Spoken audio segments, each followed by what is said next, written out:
それを首の後ろにつけてくる上がっちゃう。よ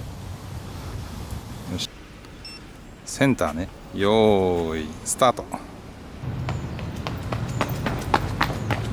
早っ。はい、というわけで皆さんどうもこんにちは、こんばんは、オックスアウトでございます。さて今日はですね、この新しいジーユンのクレーン4のね紹介をしていきたいなというふうに思うんですけれども、先日もうすでに YouTube の方にはですねこのクレーン4を使った、作例動画上がってます。まだ見てないという方はぜひそちらの方ご覧いただければなと思うんですけれども、いやあれ撮影面白かったですよ。ちょっとね今回コメディっぽいスタイルで、リコさんがちょっと僕の誕生日忘れてたみたいな、一応ストーリーラインで、撮影をしたんですけれども、別にリコさんがね忘れてたってわけじゃないんですよ。身近なネタがあればすごく撮りやすいかなと思ったんで、今回ちょっとああいう構成にしたんですけど、楽しんでもらえたみたいでよかったです。チャリンコを漕いでるシーンがあったと思うんですよ。あれなんかはやっぱりジンバルがないと本当にあれをねなんか別の方法で撮影しようとすると、車使ったりだとか、すごく大掛かりになってしまうんですけど、あれは実際に僕がこれを持ってもう全速力でダッシュして撮ったっていうようなね形になってます。すごいでしょ、安定性。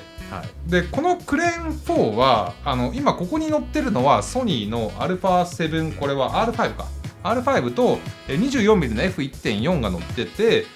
正直に言うとはっきり言ってクレーン4にこの組み合わせは完全にもうオーバースペックなんですよ。ただねちっちゃい小型のジンバル、それこそ僕ねジンバルの動画、出してるんですよ、もう一本。今年の最強僕のマイベストジンバルはこれだっていう、あれこれちょっと待ってね、これですよ、これ今年の僕のマイベストジンバル GU のクレーン M3S。 これもね多分この α7R5 と 24mm の組み合わせだったら全然乗っちゃうんですよ。で圧倒的にやっぱり軽いんだけれども、全力疾走のシーンとかでは多分全く耐えられないと思うんですよ。もしくはこっちはね GU の WeWill3 ですね。これも過去に僕動画出してるので、見てないという方はねそちら見てもらえればなと思うんですけど、WeWill3 でも正直いいかなっていう気はします、この組み合わせだったら。ただこれよりやっぱり重たいような、例えば、ポケシネとか使ってるとか、あとはレンズでも70-200とかちょっとやっぱり大きめのレンズを使ってるような方にとってはやっぱりこのクレーン4の方が圧倒的に有利かなというふうには思います。僕はジンバルめちゃくちゃ持ってるんですよこのちっちゃいのから中くらいのから一番でかいのからね、その都度今回はこのぐらいでいいかなっていうものを選んで使えるっちゃ使えるんですけど、でも普通そんなにいっぱい持ってないじゃないですか、ジンバルって。なので、やっぱり大は小を兼ねるとは思うんですよ。普段はミラーレスカメラを使ってるんだけれども、たまにその仕事として例えば全力疾走しなきゃいけないとか、あとはやっぱりもうちょっと重いようなカメラだったりだとかレンズだったりとかを使わなきゃいけないってなった時に、やべえじゃあジンバル買い直さなきゃってなるのはちょっと結構やっぱしんどいと思うんですよ。そう考えればやっぱりプロフェッショナルの人に向けてはこういったジンバルっていうのは非常にコスパがいいんじゃないかなというふうに思います。映像の中には、僕がジンバルを持ってこう全力疾走しているところは映ってなかったかなと思うので、どれだけね僕が激しく走りながら撮影してたかっていうことが伝わった方がこのジンバルの安定性の凄さが分かると思ったんで、なので今度はアクションカメラも導入して僕が走ってるところをちょっと撮影してきました。ここに当たる。よし、センターね、よーいスタート。よし、スピード出せ、全速力でこいで。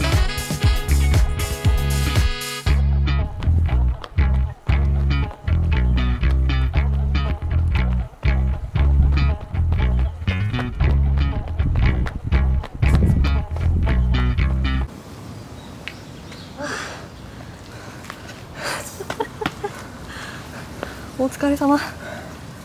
や暑いよこれ。暑いね。これ別にさ、もう汗すごいでしょ。いや取れてるかなこれ。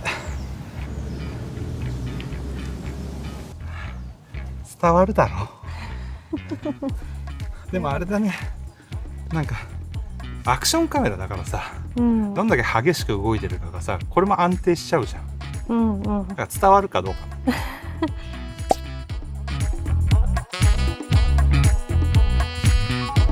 でこれ片手で持ってガッと走ってるんですけど、その安定性の高さっていうところはいやもう本当に非常に素晴らしいなというふうに思いますね。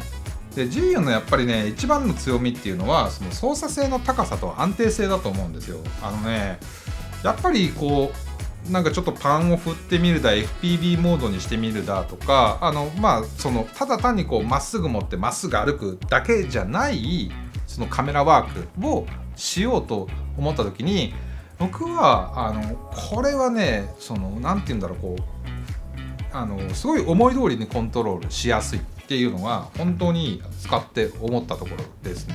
ジンバルのなんかいろんなねモードがあるじゃないですか。 POV モードだパンフォローモードだとか360度ローテートさせるやつだとか今更なんで省きますけど、そのあたりのものは当然全部一式入ってます。コントロール系統はここにトリガーがあったりだとか、あとはここにホイールがあったりですね、僕は今ちょっとこの回転に割り当てているんですけれども、フォローフォーカスとか使う人だったら、ここをねフォーカスコントロールに割り当てたりだとか、あとは背面見るとジョイスティックがあったり、あとは、ここからレッグスタートストップとか一通りのことはやっぱり当然できます。あとはね最近縦動画撮ってほしいって依頼が結構あるんですけど、でこのクレーン4であれば、横から縦も簡単に切り替えて撮影することができます。でやっぱジンユンの、他のジンバルとはちょっと違うようなところでいくとここかなっていう気はするんですよね。このライトでこれがね、結構明るいんですよ。明るさもですねこれで 100% の明るさ、オンとオフ、オンとオフ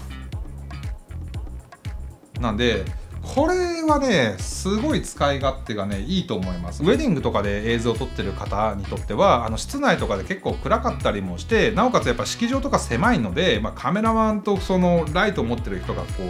うセットで動いてなんていうのも結構難しかったりすると思うんですよ。そういった時にねこのライトがあるのは顔が暗いから編集でこう持ち上げるなんていうような処理も一切しなくて済むので、そういった時にはすごい便利なんじゃないかなというふうに思います。アクセサリーやっぱりついてるんですよ。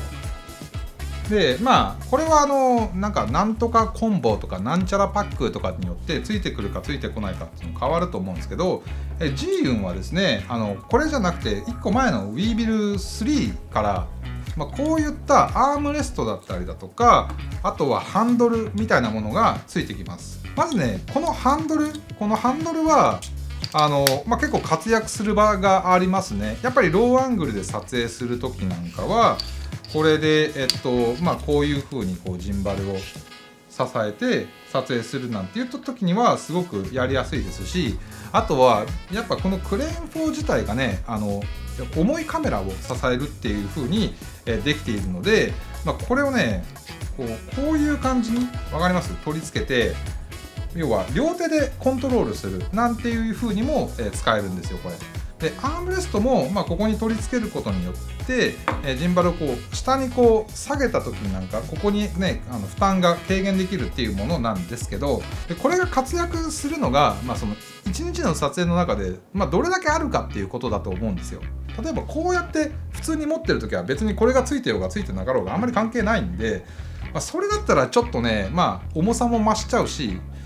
僕はあんまり使わないのかなっていうのが正直なところです。で僕これはねちょっとジーユンさんに言いたいんですけど、いいですよさっきみたいなアームレストだったり、こういったグリップがついてるのはすごいいいんですけど、これね取り外しをするのに六角レンチが必要なんですよ。これはなんでそういう仕様にしちゃったのかなっていうのはちょっとすごい思うところですね。こういうのが欲しい時にこうパッてつけられればいいんですけど、つけようとするとこういった六角レンチいつものやつ、これをこうやって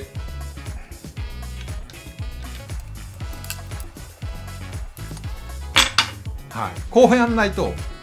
つかないです。多分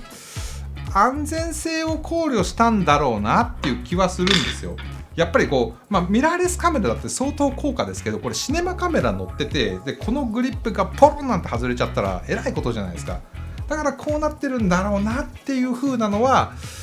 分かるんですけど、でもね、これ一回ここの角度変えたいなと思ったら、これもまたちょっとこれで締めて角度がようやく変わるということでね、安全性を考慮してるのはすげえわかるんですけど、これは正直僕いただけないなと思いましたね。吊るした状態で撮影する時も、なんかちょっと汗とかかいててスポッて手が抜けちゃうっていうことがすごく起こりにくいんですよ。ここにこう引っかかるんで。なのでこのスリングがなくてもローアングルの撮影はこうやって撮れるから、それでもいいかなっていう、気はちょっとするね。というわけで、本日のねこのジーユンクレーン4の僕の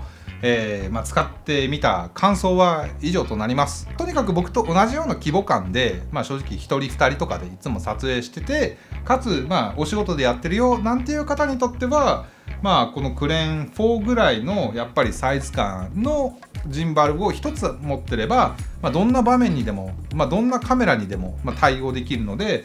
結果的にめちゃくちゃコスパがいいんじゃないかなというふうに思います。もう本当個人とかで旅行とかで使うっていうんだったらもうこれを言うんで全然いいと思うんですけどね。はい、なので、そういった方ぜひ、気になるという方はですね、概要欄のリンクの方から、チェックしてもらえればなというふうに思います。はい、というわけで本日の動画は以上となります。それじゃあまた次の動画でお会いしましょう。ピース。